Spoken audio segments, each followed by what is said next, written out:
एक और कार वाली टॉर्च, ये भी बहुत अच्छी है, मल्टी फंक्शनल है, एलईडी फ्लैश लाइट है। ये इसके रहे फीचर जो कि आप देख सकते हैं। इसको ओपन करेंगे तो कुछ इस तरह से ये टॉर्च आपको मिलती है और इसके अंदर आपको एक इसका 8800 mAh बहुत बड़ा सेल मिल जाता है और ये सी पोर्ट यानी कि इसकी चार्जिंग केबल सी टाइप है और है इसके साथ ये टॉर्च। तो टॉर्च आप देख लें ओवरऑल बहुत प्यारी है, मेटालिक के अंदर है और जहाँ से इसका जूम इन जूम आउट भी होता है जो कि अभी हम आपको करके दिखाएंगे।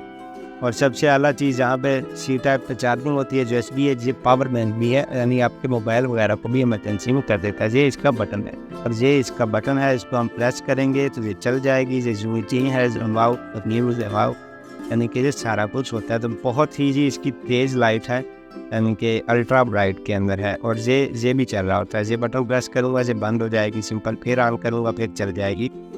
लेकिन अगर मैं इसका बटन इस तरह प्रेस करके रखूँगा तो इसकी लाइट कम तेज़ होती रहती है और अगर मैं इसको जल्दी से 2 बार प्रेस करूँगा तो फिर ये सिग्नल वाला भी स्टार्ट हो जाए। ये बहुत अच्छा फीचर है जो कि इसके अंदर सिग्नल है SOS का है। तो बहुत प्यारी टॉर्च है ये वाली, जिसने भी परचेज़ करनी हो वो हमसे कॉन्टैक्ट कर सकता है।